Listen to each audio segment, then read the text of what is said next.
Guys, welcome to Sunday പുതിയ വീഡിയോയിലേക്ക് എല്ലാവർക്കും സ്വാഗതം. അപ്പോൾ ഇന്ന് മോർണിംഗ് തന്നെ നമുക്ക് ഒരു പ്രതീക്ഷ നൽകുന്ന കുറച്ച് ന്യൂസുകൾ മാർക്കറ്റിലുണ്ടായിരുന്നു.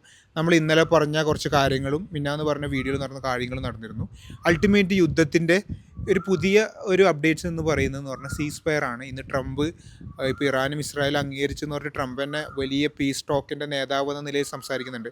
നമ്മളെല്ലാവരും അറിയാം, ഒരു പീസിൻ്റെ നൊബേൽ പ്രൈസ് കിട്ടാനുള്ള എല്ലാ സാഹചര്യങ്ങളും ഉണ്ടാക്കാനുള്ള ശ്രമത്തിലാണ് ട്രംപ് ഉള്ളത്. കാരണം അമേരിക്ക പോയിട്ട് ഒരു രാജ്യത്ത് പോയിട്ട് ആക്രമിച്ചിട്ടാണ് പീസ് ടോക്ക് നടത്തുന്നത് എന്നുള്ളത് ഒരു കോമഡിയായ ഒരു വിഷയമാണ്. എങ്കിൽ പോലും നമ്മൾ മനസ്സിലാക്കാനുള്ള കാര്യം എന്ന് പറഞ്ഞാൽ ഇന്നിപ്പം ഇറാൻ ഇസ്രായേൽ ഒരു പീസ് ഇപ്പോൾ ഇന്നലെ ഖത്തറിൻ്റെ US ബേസിലേക്ക് അക്രമം നമ്മൾ എക്സ്പെക്ട് ചെയ്തതുപോലെ ഒരു ട്രൈ ജസ്റ്റ് മുന്നേ അറിയിച്ചതുകൊണ്ട്, അല്ലെ ട്രംപ് തന്നെ പറഞ്ഞ പോലെ മുന്നേ അറിയിച്ചതിന് താങ്ക്സ്. അറിയിച്ചിട്ട് ഒരു സംഭവം നടത്തിയതിന് ശേഷം ഈ പറയുന്ന പീസ് ടോക്ക് എന്ന് പറയുന്നത് നമ്മൾ മനസ്സിലാക്കാനുള്ള കാര്യം എന്ന് പറഞ്ഞാൽ ഈ സീസ് ഫയർ നമ്മൾ വിശ്വസിക്കാൻ മാത്രം ദൂരെ പോകുമോ?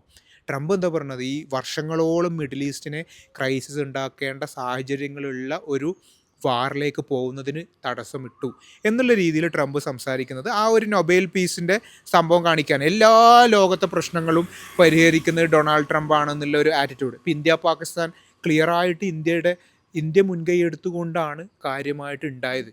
എങ്കിൽ പോലും ട്രംപ് പറയുന്നത് അല്ല, ഞാനാണ് അത് ചെയ്തത് എന്ന് പറയുന്നത്. ഇന്ത്യൻ ഗവൺമെൻറ് അത് നിരാകരിക്കുകയും ചെയ്തിട്ടുണ്ട്. നമുക്ക് ശരിക്കും പറഞ്ഞാൽ ഒരു നാണക്കേടാണ്. കാരണം ഇന്ത്യൻ ഗവൺമെൻറ് സീസ് ഫയർ ചെയ്ത ഒരു കാര്യം ട്രംപ് ഏറ്റെടുക്കുക, ഇന്നിപ്പോൾ ഇറാൻ ഇസ്രായേൽ പ്രശ്നങ്ങൾ ട്രംപ് ഏറ്റെടുക്കുക എന്നുള്ള കുറേ കാര്യങ്ങൾ അവിടെ ഉണ്ട്. പക്ഷെ ഇവിടെ ടോക്ക് എന്ന് പറഞ്ഞാൽ നമ്മൾ പൂർണ്ണമായിട്ടും ഈ ഒരു സീസ് ഫയറിന് വിശ്വസിക്കാനായോ?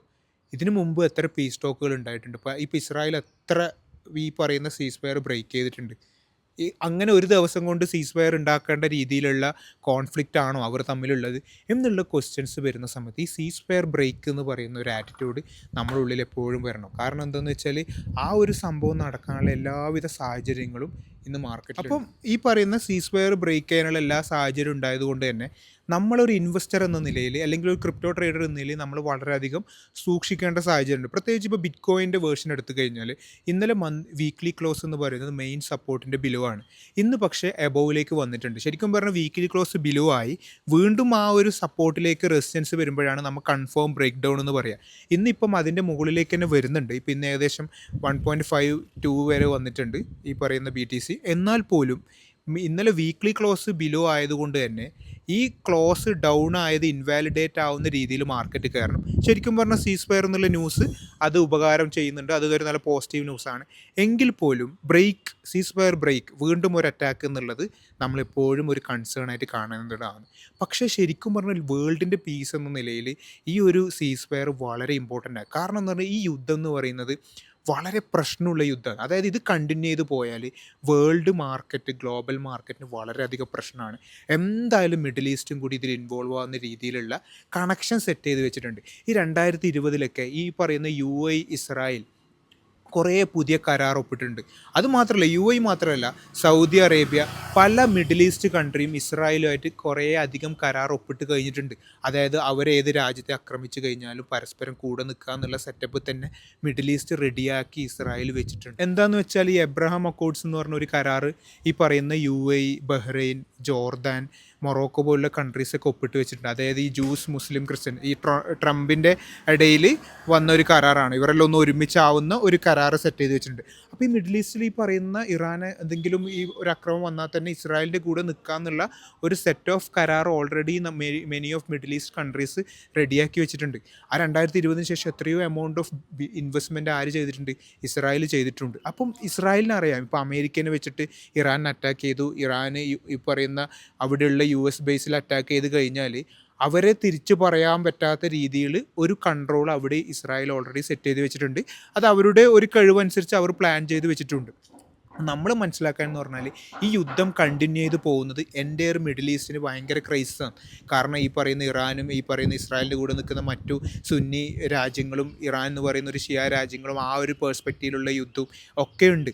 അപ്പോൾ ഈ ഒരു ഇതിൽ നമ്മളെ സംബന്ധിച്ചിടത്തോളം സീസ് ഫയർ വളരെ ഇമ്പോർട്ടൻ്റ് ആണ്.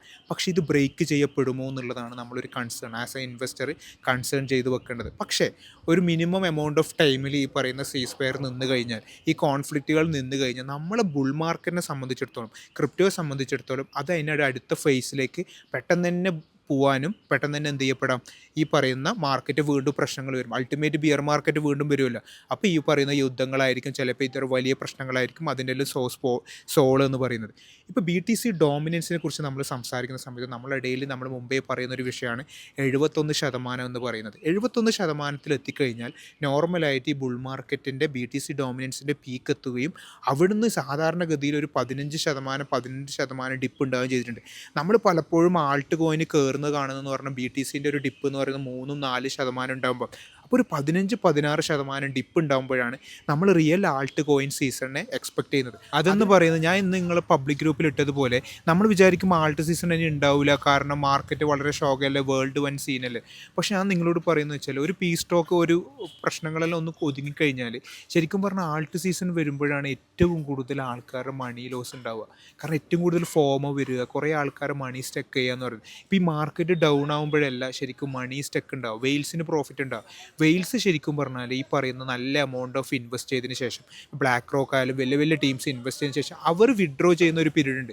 അന്നായിരിക്കും നമ്മൾ ഏറ്റവും കൂടുതൽ ഫോമോ അടിക്കുക. അതായിരിക്കും നമ്മൾ ഏറ്റവും ബുൾ മാർക്കറ്റിൻ്റെ പീക്ക് എന്ന് പറയുന്നത്. ഞാൻ എപ്പോഴും പറയുന്ന ഒരു ബേസിക് ഐഡിയ ഉണ്ട്, നമുക്ക് പേഴ്സണലി ഇത് ബിയർ മാർക്കറ്റാണെന്ന് തോന്നുമ്പോഴായിരിക്കും വെയിൽസ് വാങ്ങുക. നമുക്ക് പേഴ്സണലി ഇത് ബുൾ മാർക്കറ്റിൻ്റെ ഹെവി, ഇനി അങ്ങോട്ട് ഫുൾ ഹെവി ആണെന്ന് തോന്നുന്ന സമയത്തായിരിക്കും അവർ വിൽക്കുക. അപ്പോൾ ഈ ഒരു കോൺസെപ്റ്റ് ഉണ്ട്. നിങ്ങൾ ചിന്തിച്ച് നോക്കിയാൽ കൂടുതൽ ആൾക്കാർ മാർക്കറ്റിലേക്ക് വരുന്ന സമയം എപ്പോഴാണെന്ന് അറിയാം, അത് ഈ പറയുന്ന നല്ല രീതിയിൽ ഷിബും ഡോജും പോലുള്ള കോയിൻസൊക്കെ ഹെവി ആയിട്ട് ഗെയിൻ ചെയ്യുമ്പോഴായിരിക്കും. നമ്മുടെ കൂട്ടത്തിൽ എല്ലാവരും പല കോയിൻസും വാങ്ങിയത് ലോയിലുണ്ടാകുമ്പോൾ ഒരിക്കലും ഇല്ല, നമ്മളെല്ലാവരും ബൈ ചെയ്യുക എന്ന് പറയുന്നത് ആ കോയിൻസിൻ്റെ ഒരു പീക്ക് സമയത്തായിരിക്കും. അപ്പോൾ അവിടെയാണ് ശരിയായ മണി സ്റ്റക്ക് ഉണ്ടാവുക. നിങ്ങളെന്ന് പറയുന്നത് പക്ഷേ അതൊക്കെ മനസ്സിലാക്കി ഓൾറെഡി മാർക്കറ്റിൽ ഇങ്ങനെയാണ് സംഭവം എന്ന് അറിഞ്ഞ് ലോയിൽ എമൗണ്ട് ഫേവറേജ് ചെയ്യപ്പെട്ട് ലോയിൽ നിന്ന് ബൈ ചെയ്ത് ഒരു ആൾട്ട് സീസണ് വെയിറ്റ് ചെയ്യുന്ന ആൾക്കാരെ കുറിച്ചിട്ടില്ല. ഇനിയും ഒരുപാട് ആൾക്കാർ മാർക്കറ്റിലേക്ക് വരാനുള്ള അവരാണ് ശരിക്കും സ്റ്റക്കപ്പ് ചെയ്യുന്നത്. ഈ ഡോമിനൻസ് എന്ന് പറയുന്നത് ഒരു 15% കുറയുമ്പോൾ നല്ല രീതിയിൽ പീക്കപ്പ് ചെയ്യാനുള്ള സാധ്യതയുണ്ട്.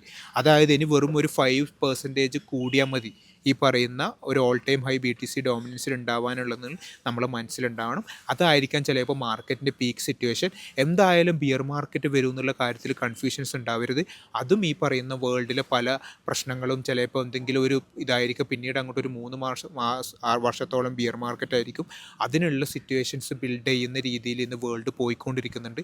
എനിക്ക് തോന്നുന്നു പറയുന്നത് ഒരു കോൺഫ്ലിക്റ്റിൻ്റെ ഇടയിൽ ഈ വേൾഡ് ഇന്ന് പറയുന്ന പഴയ സിറ്റുവേഷനിലല്ല, പല രാജ്യങ്ങളും തമ്മിലുള്ള ബന്ധങ്ങൾ വളരെ സീനായിട്ട് തന്നെയുള്ളത്. അപ്പോൾ ആ ഒരു കോൺഫ്ലിക്റ്റിൻ്റെ ഒരു കനൽ അവിടെ കത്തിക്കൊണ്ടെടുക്കുന്നുണ്ട്. ഒന്ന് ചികയാൻ നിന്നാൽ കത്തുമെന്ന് പറയുന്ന പോലത്തെ സിറ്റുവേഷനിലാണ് ഈ പറയുന്ന വേൾഡ് എന്നുള്ളത്. അതങ്ങനെ ഒരു പെട്ടെന്നൊരു പീസ് ടോക്കിൽ ഇന്ന് ശമനം ഉണ്ടാക്കാൻ പറ്റില്ല. റഷ്യ ഉക്രൈൻ പ്രശ്നങ്ങളുണ്ട്, ഈ പറയുന്ന ഇന്ത്യ പാകിസ്ഥാൻ പ്രശ്നങ്ങളുണ്ട്, ഇറാൻ ഇസ്രായേൽ പ്രശ്നങ്ങളുണ്ട്, ഫലസ്തീൻ പ്രശ്നങ്ങളുണ്ട്, പല രാജ്യങ്ങളും തമ്മിൽ ഇന്നർ കോൺഫ്ലിക്റ്റ് ഉണ്ട്. അപ്പോൾ അതൊക്കെ നിന്ന് പോകുന്നുണ്ട്. അൾട്ടിമേറ്റ് ഒരു പ്രശ്നത്തിലേക്ക് പോകുന്നതിന് മുമ്പ് ഇന്നത്തെ വേൾഡിൽ ശരിക്കും പറഞ്ഞാൽ ജനറേഷൻസ് വാർ എന്ന് പറയുന്ന തോട്ടിൽ നിന്നും മാറിയിട്ടുണ്ടെങ്കിൽ പോലും ഈഗോ, പല രാജ്യങ്ങളുടെ പേഴ്സണൽ താല്പര്യങ്ങൾ, ഈ പറയുന്ന സിറ്റുവേഷൻസ് ഉള്ള കാലത്തോളം നമ്മളൊരു പീസ് ടോക്ക് മനസ്സ് കാണേണ്ടതില്ല എന്നുള്ളതാണ്. പക്ഷേ നമ്മളെപ്പോഴും ബെറ്റർ ഓപ്ഷൻസ് ചിന്തിക്കുക. ഇന്ന് വേൾഡ് എന്ന് പറയുന്നത് ഈ പറയുന്ന ഹെൽത്തും സയൻറ്റിഫിക്കും അത്തരം കൂടുതൽ ഏരിയയിലേക്ക് ഫണ്ട് വിനിയോഗിച്ച് വേൾഡിനെ ഒരു ബെറ്റർ വേൾഡ് ആക്കുന്ന രീതിയിലേക്ക് മാറണം എന്നുള്ള ഹോപ്പ് നമ്മൾ വെക്കണമെങ്കിലും ഇങ്ങനെ ഒരു കോൺഫ്ലിക്റ്റ് പ്രശ്നങ്ങൾ അവിടെ ഉണ്ട് എന്നുള്ളത് എപ്പോഴും നമ്മളുള്ളിൽ വേണം എന്ന് കരുതി അത് കൂടുതൽ നമ്മൾ ടെൻഷനിലേക്കൊക്കെയല്ല, എന്നും അത്തരം ന്യൂസുകൾ എക്സ്പെക്ട് ചെയ്തുകൊണ്ടായിരിക്കണം നമ്മുടെ മൂവ്മെൻറ്റ് ഉണ്ടാവേണ്ടതെന്ന് കൂടെ ഓർമ്മിച്ചുകൊണ്ട് ഓക്കെ ബൈ.